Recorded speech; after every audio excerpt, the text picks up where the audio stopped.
Vaihiria, demeure de Farav Eyanou, la mythique anguille qui serait à l'origine du cocotier selon une des nombreuses légendes maoris. Ce lac naturel est le plus grand de Tahiti, situé à plus de 470 mètres d'altitude. C'est le plus haut de l'île. Mais pour y arriver, il faut le mériter. À pied, à vélo ou en 4x4, il faut plusieurs heures pour l'atteindre. L'une des solutions proposées est le quad. Ces petits véhicules tout-terrain qui peuvent transporter 2 personnes ont fait leur apparition dans la vallée depuis 2 ans. Bienvenue à tous, donc avec Vaihiria Quad, je m'appelle Hayata et je serai votre guide ce matin. Avec le développement du tourisme, Hayata et son mari ont décidé d'investir dans des quads pour visiter la vallée. Avant chaque départ, petit briefing de sécurité pour tous les participants. La route bétonnée sur quelques kilomètres suit le cours de la rivière Vaihiria. Après une dizaine de minutes, elle se transforme en piste rocheuse. L'aventure peut commencer.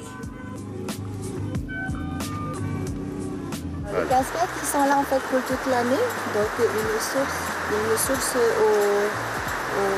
haut, pas au-dessus de la montagne. Et du coup, même s'il pleut pas, il fait beau pendant une semaine, on aura toujours de l'eau.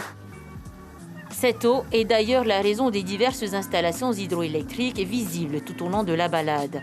Te Vaiuta, qui englobe Papeari et Matahea, produit via Maramanui 30% de l'électricité de Tahiti. Dans ces lacs, des poissons, des anguilles, mais aussi Les algues s'appellent des élodées du Brésil, donc qui ont été importées en fait par un groupe de danse du Heiva, donc qui a voulu faire des jupettes et tout. On en trouve aussi au bassin du Roi à Roué.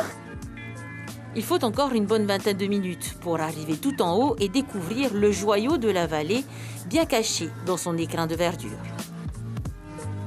Donc voici le lac de Vaihiria, donc le seul lac naturel en hauteur de Tahiti.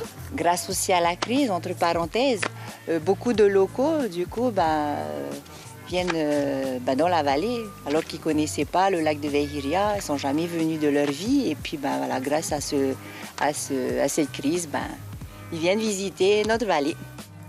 L'arrivée au lac sonne aussi la pause déjeuner, une petite collation avec des fruits locaux, bien sûr. On est vite arrivé. Et quand on est arrivé, on s'est dit « Waouh, c'est vraiment grand ». Le lac Vaihiria, j'étais déjà venue, mais quand j'étais très petite, j'en ai pas de souvenirs. Et là, j'ai découvert peut-être les noms des montagnes, un peu la légende, l'histoire, et ça c'est intéressant. Le fait qu'il y a des marais sur toute la vallée et plein d'autres petites choses, quoi. Vaihiria fait partie de ces lieux que tous les Polynésiens connaissent de par les légendes et les chansons à son propos. Mais peu d'entre eux ont pu le voir de leurs yeux. Grâce à des initiatives touristiques comme celle de Hayata, il est désormais un peu plus accessible à tous.